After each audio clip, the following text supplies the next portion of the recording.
minasyaitonirrajim. Bismillahirrahmanirrahim. Assalamualaikum warahmatullahi taala wabarakatuh. Waalaikumsalam. Innal hamdalillah wassalatu wassalamu ala Rasulillah. Allahumma faqihna fid din wa 'allimna ta'wil wahdina siratal mustaqim. Rabbana zidna ilma warzuqna fahma, amma ba'd. Yang saya muliakan saudara pengacara majlis yang kita kasihi, yang berhormat Datuk Haji Syahari Abdullah, yang juga merupakan timbalan Mufti Negeri Johor yang mewakili Datuk Mufti kita, yang saya kasihi, yang berhormat Datuk Abdul Aziz Safian, Ahli Dewan Undangan Negeri Johor, mewakili Sajaya, pengerusi majlis, jawatan kuasa penyelaras sambutan pada hari ini, Encik Hasni, seluruh ahli-ahli jawatan kuasanya, NGO yang hadir pada hari ini, terdiri daripada Halwan, terdiri daripada Jemaah Islam Malaysia, terdiri daripada rakan-rakan yang saya percaya, sahabat-sahabat daripada Angkatan Belia Islam Malaysia ABIM, dan saya percaya juga ada rakan-rakan daripada Yayasan Amal. Tidak lupa kepada dua seniman kita, Ustaz Azmi dan anak anda Hilal bin Abdul Razak. Dan kelihatan bersama dengan kita pada hari ini seorang tetamu yang unik, barangkali ramai yang tidak perasan, Encik Tan Hong Pin, yang mewakili yang berhormat Dr. Hu. Selamat datang ke majlis kita pada hari ini. Isu Palestin pada hari ini telah menjadi isu nasional, yang amat berhormat Perdana Menteri kita telah membentangkan usul yang cukup menarik di Parlimen, dan usul itu telah disokong sebulat suara oleh pihak daripada parti bukan pemerintah, dan ia melambangkan telah menjadi isu nasional. Hari ini sesiapa yang tidak bercakap pasal isu Palestin, kita boleh anggap dia bagaikan kera sumbang, kerana seluruh dunia telah bercakap pasal isu Palestin, Masjidil Aqsa, dan kebatilan kezaliman Israel. Dalam negara di peringkat Parlimen, di Kementerian Luar sendiri, Wisma Putra telah mengarahkan supaya semua orang bercakap, dan sebab itu media, wartawan, di Kementerian Pendidikan, Kementerian Pelajaran, di sekolah-sekolah, semua orang bercakap pasal isu Palestin. Hari ini kita berkumpul atas anjuran NGO dan juga daripada Surau Jauharul Muttaqin ini, melambangkan bahawa kita semua telah menyahut seruan yang sangat besar ini.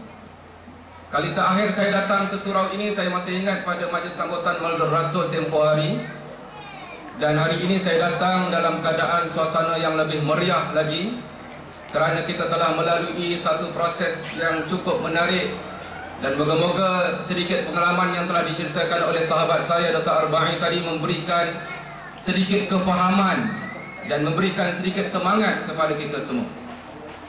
Tuan-tuan dan puan-puan yang dirahmati Allah Subhanahu wa taala, lebih 60 tahun sebuah lokasi di atas muka bumi ini telah dijajah, telah diceroboh, dan isu itu hampir-hampir padam walaupun bangsa-bangsa bersatu dan Majlis Keselamatan telah mengeluarkan resolusi demi resolusi.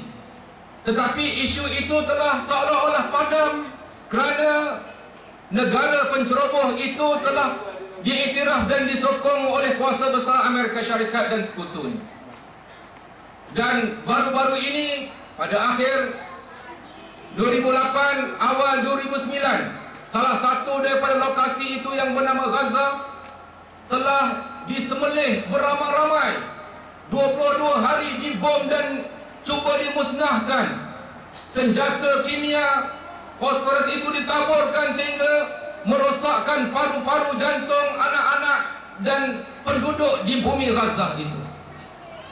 Tidak kedengaran satu kebangkitan yang besar. Memang ada simpati yang ditunjukkan, tetapi bumi Gaza dan bumi Palestin itu sebenarnya menjadi penjara terbuka.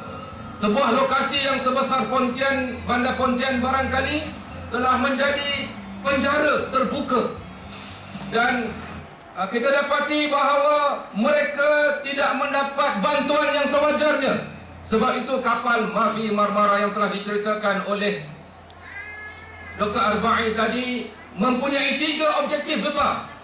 Berlayarnya kapal ini dengan membawa barang-barang bantuan yang terdiri daripada makanan, ubat-ubatan, bahan-bahan pendidikan, malah besi-besi dan simen batu untuk construction lebih daripada 10,000 tan, dengan tujuan untuk dihantarkan ke bumi Gaza buat membina hospital yang telah dirobohkan, buat membina sekolah yang telah dirobohkan.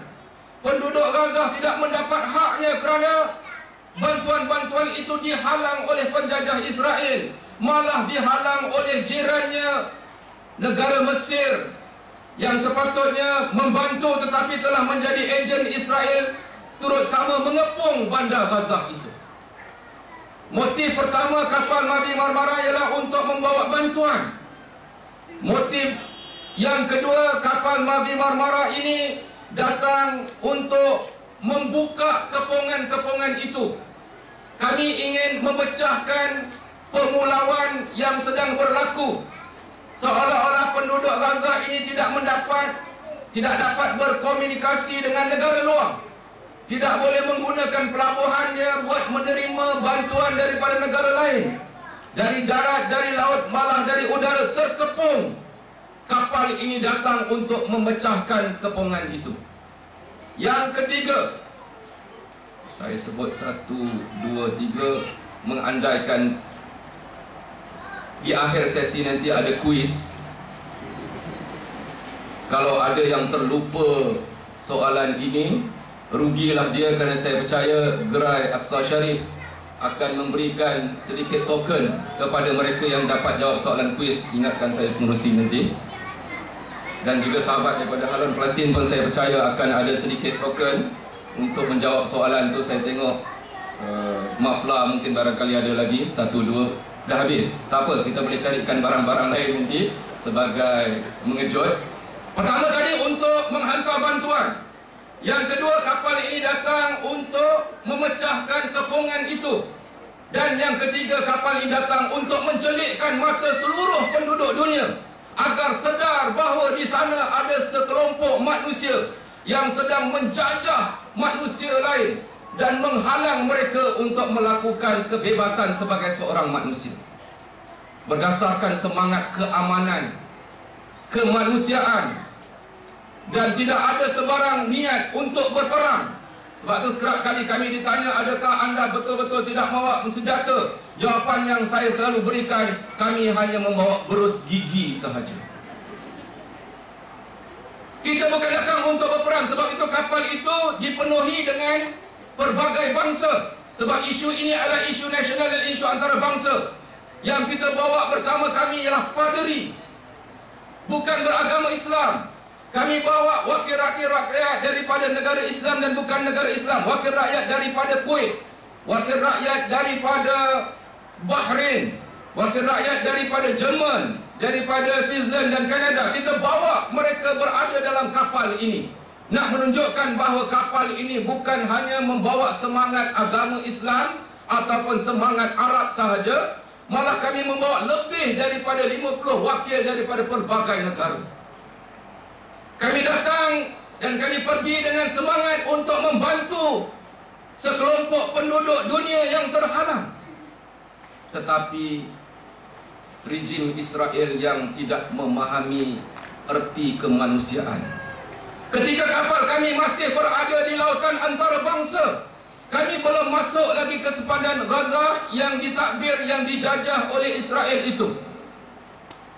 Dengan biadab mereka merempuh kapal kami. Mereka menghantarkan pasukan-pasukan tentera komando, 2 jenis komando, komando marine dan komando biasa.